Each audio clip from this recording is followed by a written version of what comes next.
Hello, and welcome to Waterford News Now. My name is Mark Hearn. There is much to discuss since our last show on November 7th, 2016. We have a new president, President-elect Trump. Or do we? The recount is supposedly taking place this week in Michigan. Our clerk, Sue Camilleri, told us that this is a very arduous process and will take many hours over many days to complete. Every single ballot must be fed through the machines by hand all over again. Refresh my memory. Who were they worried would not accept the results of the election? Anyway, on to more important Waterford news. Fire Chief Lyman took a group to Haiti to help that country on a missions trip. We wish him well. Donna Kelly and Julie Brown are unfortunately no longer on the township board. They both said goodbye at the November 14th, 2016 meeting. Others thanked them for their service to our community these past 4 years. I would like to thank them both as well.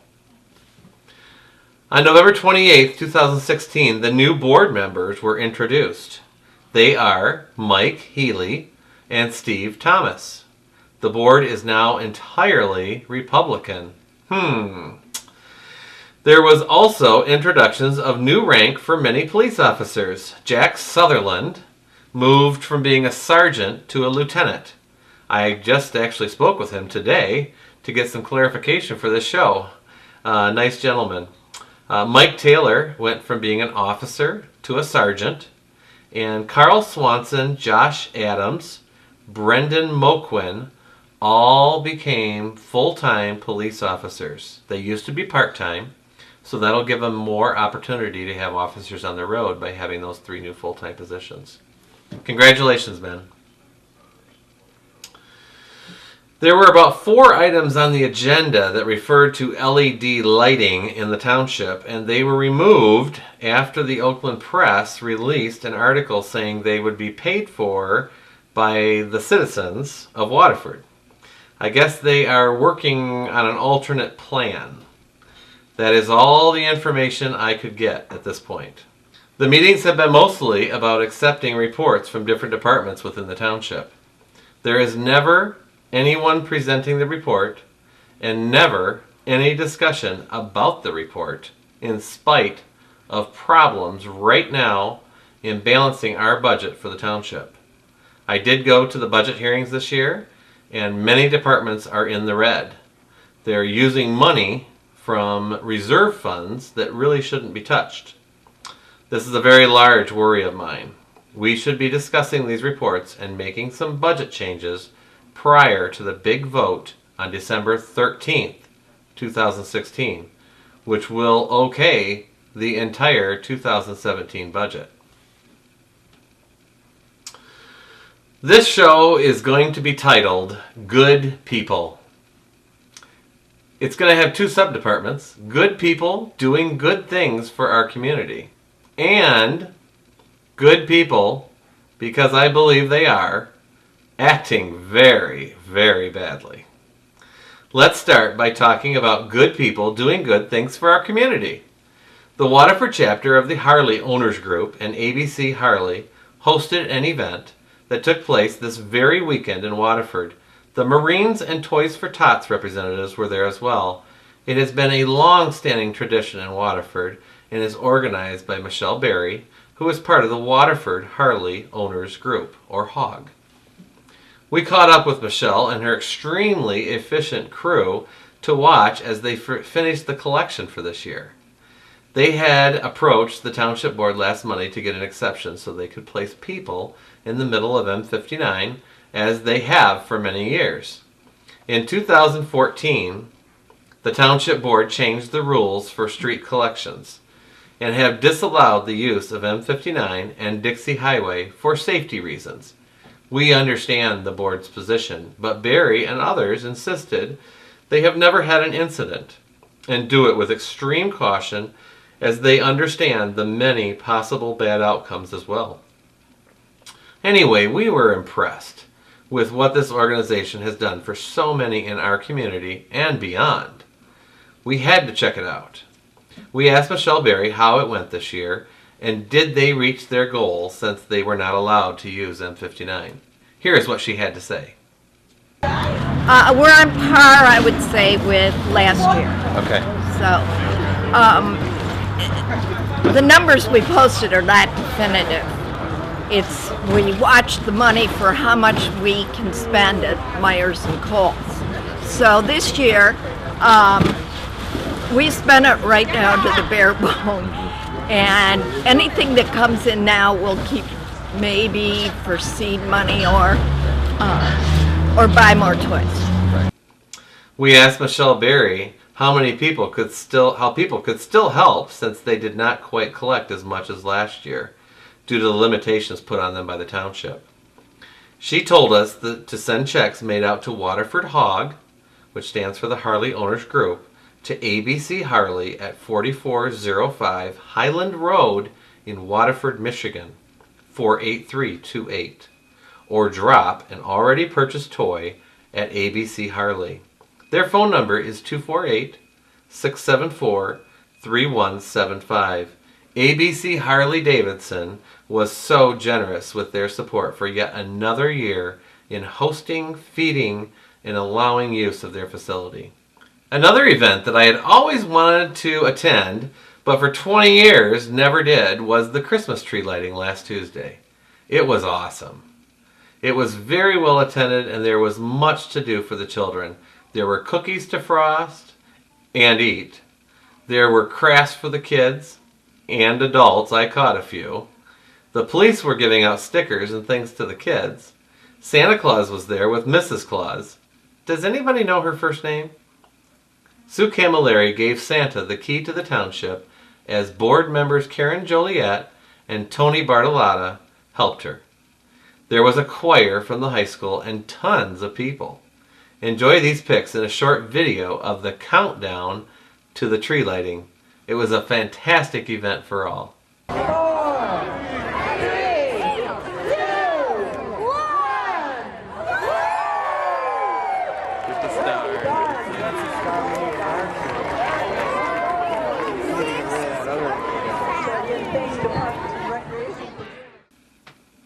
Now we need to move on to good people acting very badly. Very, very badly. On our last show, we indicated that Gary Wall, who I believe to be a very good person, finally got disgusted with me, a citizen, barging my way into his world, township government. You see, I attend all the workshops of late.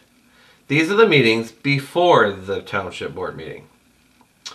They are totally open to the public. I have also attended the budget hearings for the last 4 years. Those are totally open to the public.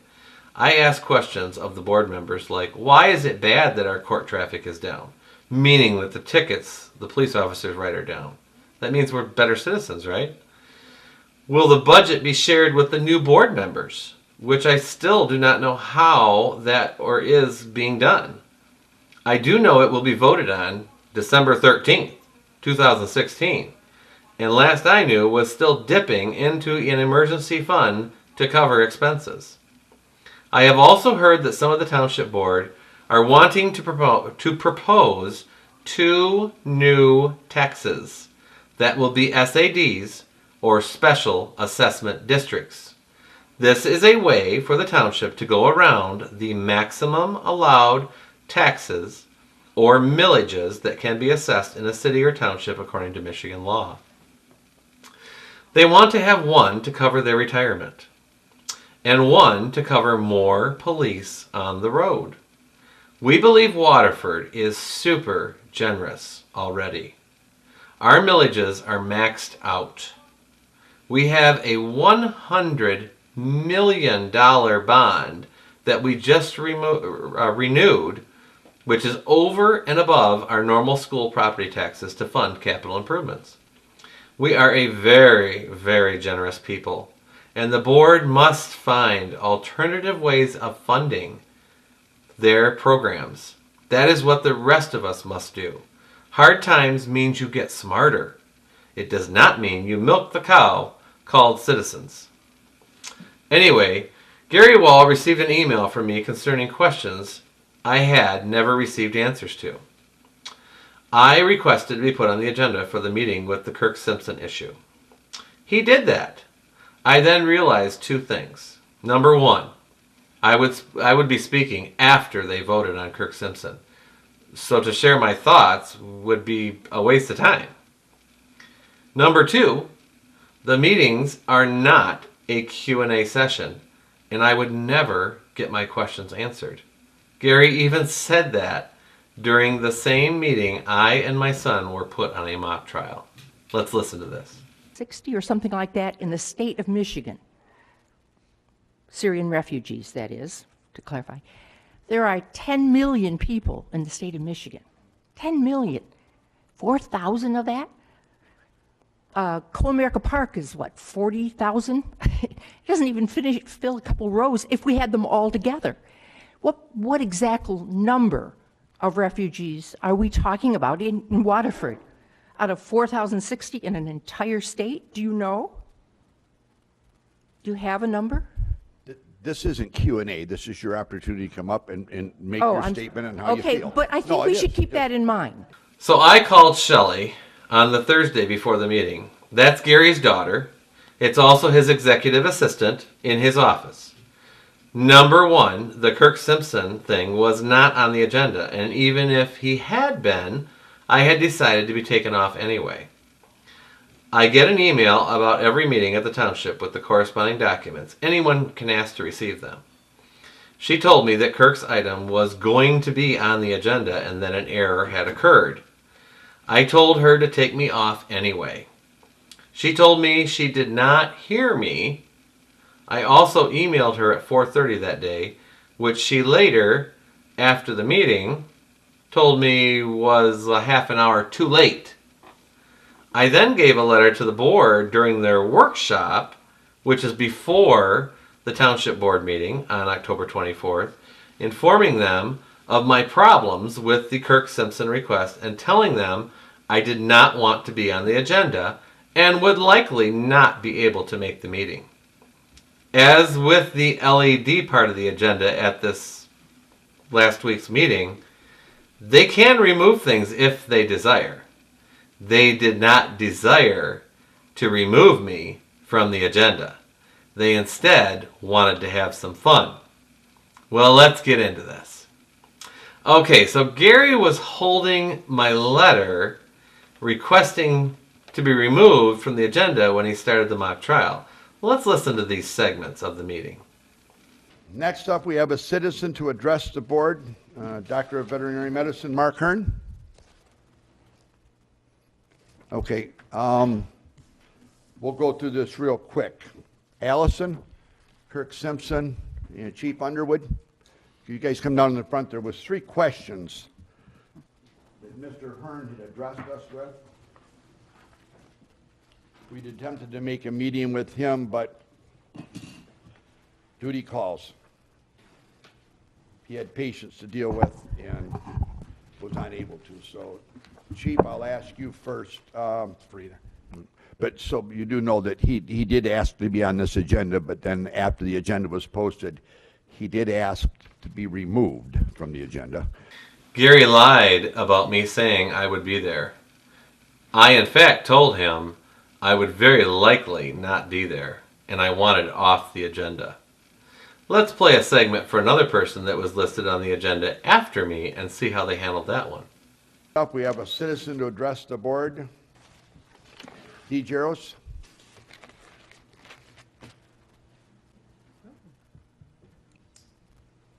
Okay. D. Jaros is not here.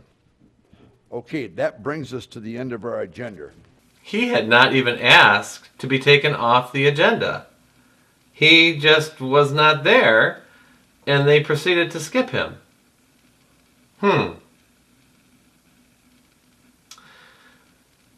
So this was totally planned and totally orchestrated, as you are about to see. This is why his daughter, his assistant, would not take me off the agenda. They were going to have some fun. So let's just see how much of this is true. This is where the acting badly, very badly, comes into play. Kind of Can I address Give it to you. the whole matter before we address the questions? If you'd like, yes. If you don't mind? I've never met Mr. Hearn in person, never had the pleasure. I understand he's been a resident of Waterford for some time. When I first was appointed, I had a short conversation on the phone with him. He asked me if his son could come in and do an interview for his television class at school, which I was happy to do. His son came in. We did the interview. He sent me an email shortly thereafter thanking me. From that point on, he continued to send emails after email after email, and they became increasingly more demanding, and I'm not talking about demanding in terms of my time or what the issues were. I meant demanding in terms of his tone and the way he talked in these emails. He tends to use, and I have copies of all of them, so I won't go through them all with you, but they tend to be derogatory, demeaning. I would characterize Mr. Hearn as a bully behind a keyboard. So I called Mr. Hearn on the telephone and said to him that if he has any questions, I'm certainly happy to answer them. I've been in public service all my life. I understand what it means to take care of the citizens of city or township, wherever it is that you're employed. So I encouraged him to call me anytime he had a question. I encouraged him to come in and speak with me. I told him that there was a pretty good chance that I would probably never respond to his emails based on their tone, the capital letters, as if to raise his voice. I am so sorry that I capitalized me in my email. I am so sorry I sent you a welcome to the neighborhood email. I am sorry I tried to explain to you some of the dealings I have had with different crimes committed against me as the victim. Chief Scott, you never called me or my staff. You sent me a nasty email after I sent you a reminder email that I had not heard from you concerning my son's encounter with your officer. That was a week later. You then requested I call you in your email back to me. Then when I called you and talked to your secretary, you denied me an opportunity to talk to you on the phone and had your secretary tell me that I must come in with an appointment and talk to you at the police station. So let's get our facts straight. None of what you said is true. I think I have a right to know why an officer is stopping by my office. The officer literally told my son nothing. My son directed him to come into my building and talk to me about the van that he was asking who owned it, instead of asking him the questions. He never came in. Now there is a reason. The lady that called complaining is from my neighborhood, according to her own admission. She knew my plate was covered sitting in my driveway because she lives in my neighborhood. That is the key. It was sitting, it was parked. The dispatch person told her if the car is driving, the plate cannot be covered. It wasn't covered. Dispatch Nick. I just have a question. Is it legal to cover your license plate? Not if you're driving. Except for it's not covered. I have the plate. I'll put in comments. The lady on the phone made up, for some reason, this offense. Officer Lamphere seems annoyed, actually, to even be at my office. The call came into police at 12:08, and Officer Lamphere was at my office at 12:49, and there was nothing on the license plate. He admits that.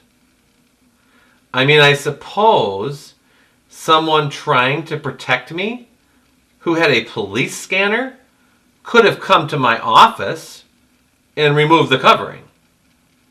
I mean, I guess thank you to that person, but it kind of seems like a big waste of time for them. The lady refers to a gentleman driving the vehicle. That usually denotes somebody a little bit older than a 17-year-old. It's a man. He came out of my neighborhood. So after hearing that audio, where the chief got any indication it was my son Ethan is beyond me. believe he literally decided just to lie. Let's listen to what Chief Underwood said. Okay,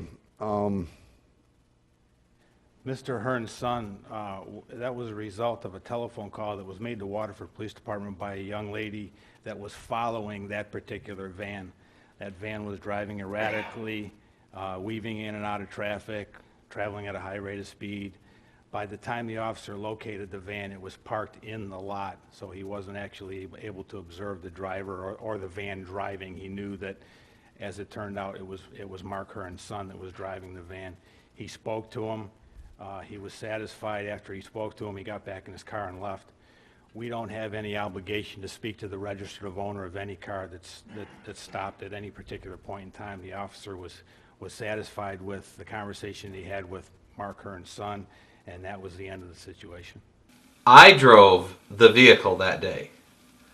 Erratically, weaving in and out of traffic, traveling at high rate of speed. He was not able to see who was driving the van. He found out that it was Mark Hearn's son driving. Officer was satisfied after he talked to my son. What? Does any of that even make sense? My son was mowing the yard and using our Chrysler van to transport the mower around. Officer Lamphere, who responded to my office to find the van, found my son mowing the yard outside. That is why he never had to come into my office. I will give you a reason for some of my erratic driving possibly that day on Fremby's.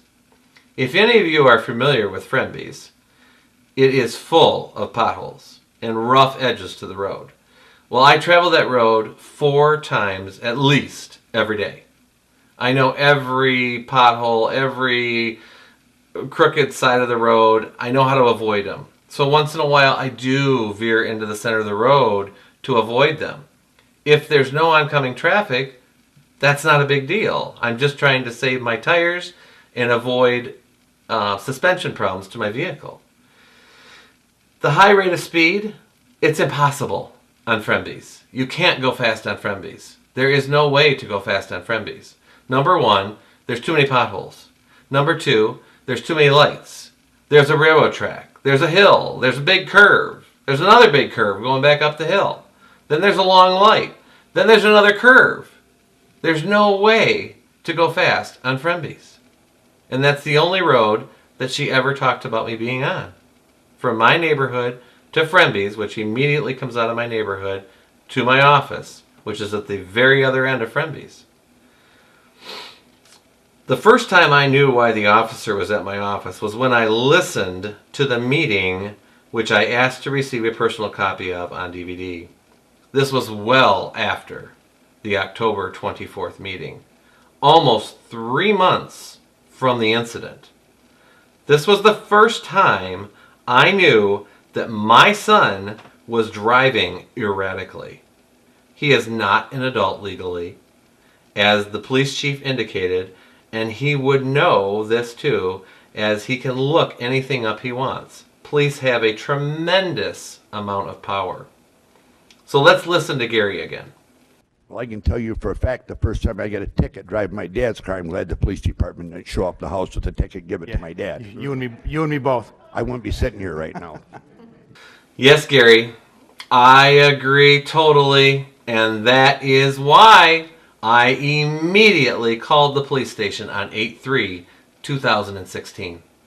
And when I was not able to reach the chief due to his lack of voicemail at that time, I did leave a message with the front desk. But I have never received a call back when I have done that in the past. So I knew that would be a dead end.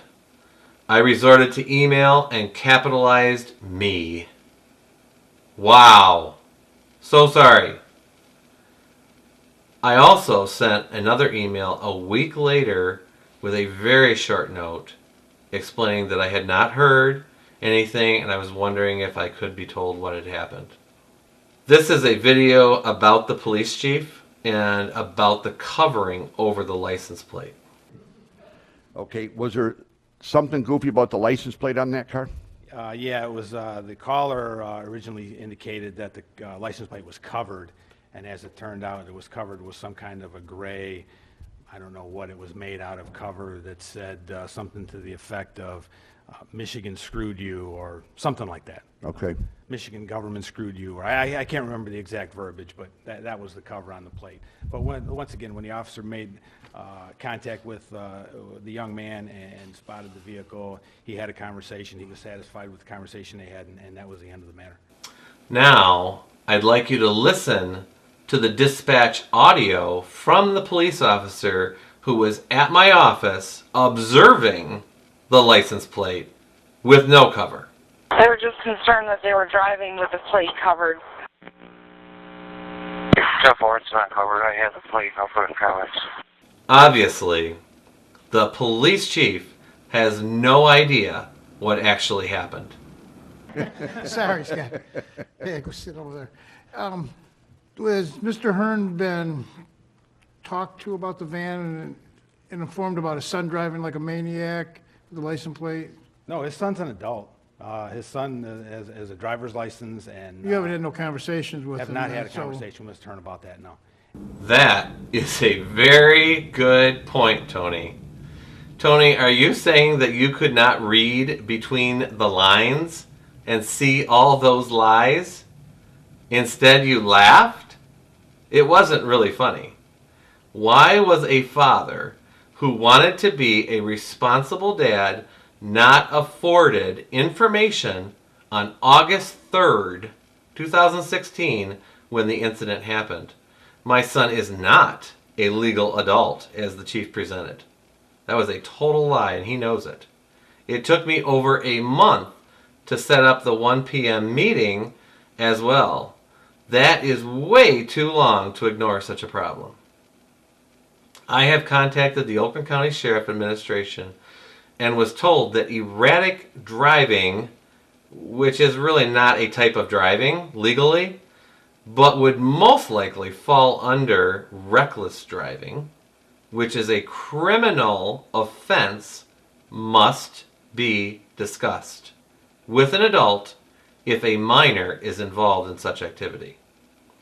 My son is definitely a minor. He is under 18.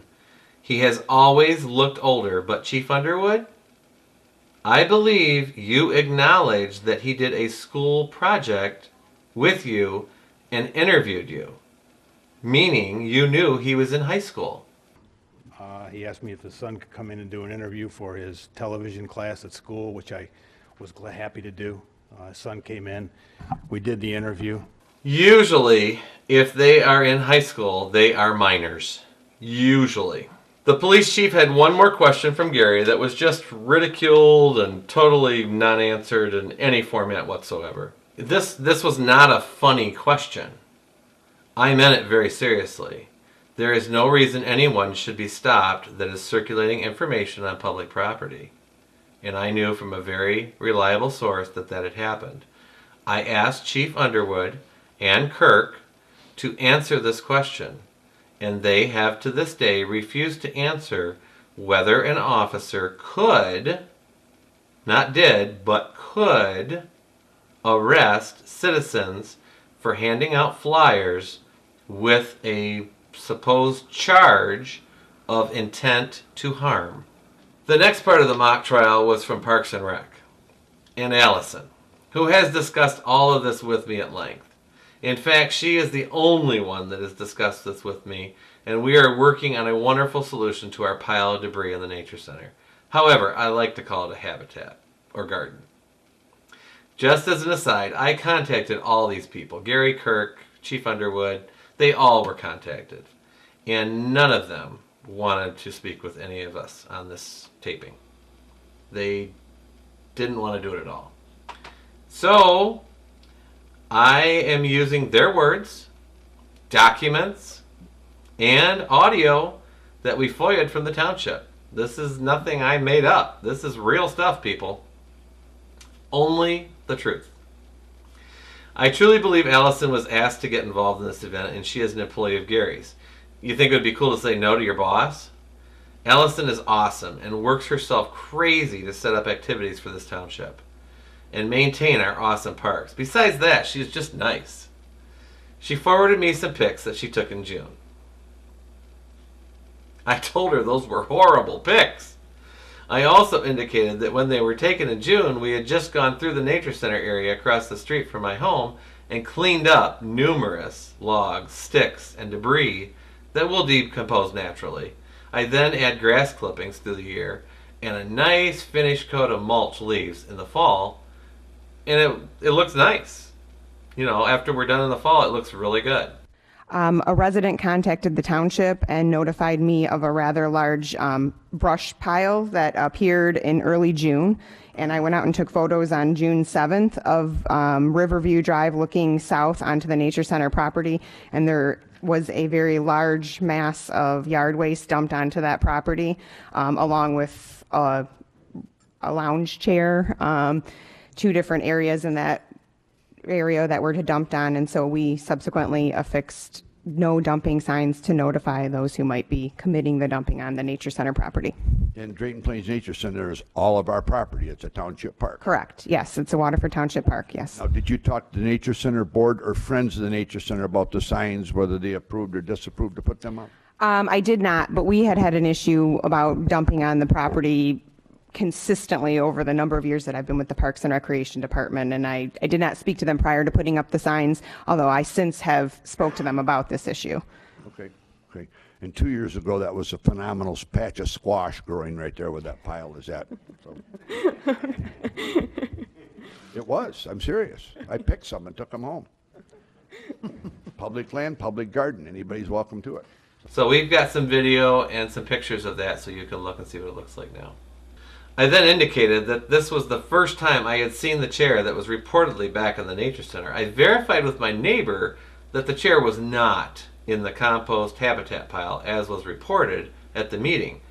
I know you were probably coached to say that, Allison, but in fact it was about 30 feet away at the top of the cement drain. There's a pathway, there's a bunch of trees, there's quite a bit between those two areas. I have lived here over 20 years and have kept it clean back there, and have even used my backhoe to remove dead trees, smooth out paths, open up paths, and have never seen any large trash placed on our side of the Nature Center. However, I explained we run people off all the time that try to enter from our side of the Nature Center, explaining that this is not the entrance to the Drayton Plains Nature Center. All my neighbors do the same and have for years. Notice I call this a habitat or a compost pile. I am a veterinarian in Waterford and believe this pile can be used in the winter by our wildlife that we all enjoy living with. It serves many functions and we strive to keep it looking nice. There is also a gourd garden on top very often, which is just fine. We take our pumpkins and our gourds over there in the fall and they kind of plant themselves, but it's kind of fun to see stuff growing over there anyway. So somebody picked my prize pumpkin about 3 years ago. I think I know who it was. And 2 years ago, that was a phenomenal patch of squash growing right there where that pile is at. So. It was. I'm serious. I picked some and took them home. Public land, public garden. Anybody's welcome to it. So. No problem, Gary. You can have it, but if you want to pick another, you will have to help plant them in the spring. And as you said, it is all our property, right? Anyway, Allison and I have been talking about making it an official designated garden in the Nature Center. Maybe adding a fence and decor with more plants, etc. We will see. I have to present my ideas to the Drayton Plains Nature Center Advisory Board in February, as you instructed. Then Kirk Simpson, who never ever responds to my emails anymore. Maybe it is because I can read too, and when he tells me I am wrong, I always ask him to show me where. He never does. Let's just listen to what Kirk says. I think the ordinance that he's referring to has to do with advertising signage and or election signs. The township does allow temporary signage. It also regulates the use of permanent signs, and the ordinance addresses ideological signs, election signs, and advertising signs. People are allowed to put up signs of, I can't regulate how many, or we or you as a board can't regulate how many no trespassing signs you might be able to put up on your own property, nor do I think that the township is under any obligation to be dictated to how many no dumping signs to put on a park. That's up to the superintendent of Parks and Rec. Right. What I find very interesting about what Kirk says is that even though we have tons of rules on the books for our citizens and for the businesses and for the groups that are trying to help people, he says the board and heads of departments can apparently place signage or do anything they want. That doesn't make any sense. I guess that includes the schools too. The schools certainly did anything they wanted with the signage at the last election. I've tried to clarify that with numerous people over numerous months, and I've gotten nowhere. I'm going to continue.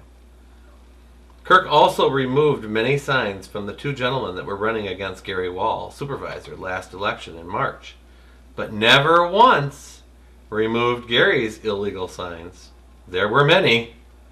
I have become an expert on sign law in Waterford and sign law for elections, and many candidates disobeyed the laws on the books, least of all Gary Wall.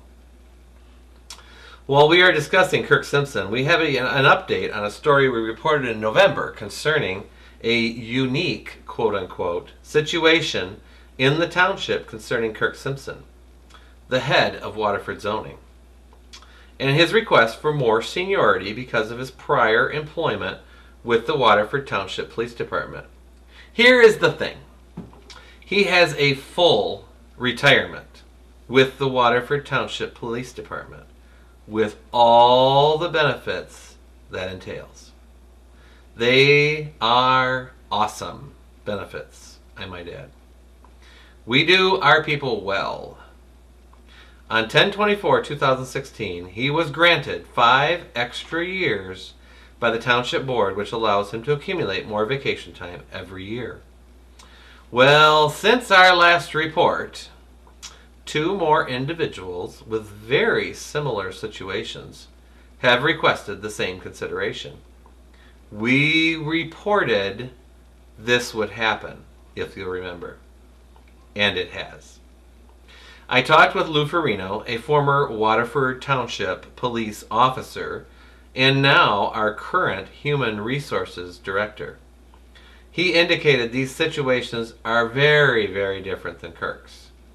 I was given many reasons, and some of them honestly do not make sense. One was the requirement for 7 years of police experience for Kirk's job. In fact, according to the job description, it is police experience or code enforcement experience or advanced public safety. Educational qualifications may also be substituted for some experience. This requirement was in fact recently added to the job description from what we were told. I think after hearing this news show, I want everyone to remember the show's motto, which is a quote from one of our founding fathers, Thomas Jefferson. The two enemies of the people are criminals and government. So let us tie the second down with the chains of the Constitution or the rules of the township, so the second, government, will not become the legalized version of the first, criminals. There are many upcoming events in Waterford. For a complete list, please go to Waterford Insider or call the supervisor's office. Ask for Shelley, or you can contact the clerk's office and be added to the regular mailing list for all that is Waterford, Michigan. Thank you so much for watching our show, and please visit our Facebook page or go to YouTube to watch our show whenever you want to. Please feel free to message us anytime on topics you want us to discuss, to give us suggestions, or just to vent. If it is too nasty, we will have to remove it, so be nice. I would like to end the show with Uncle Si singing Mr. Grinch, but my producer tells me we can't. So look it up yourself. It is awesome. Merry Christmas, everyone, and have a wonderful New Year.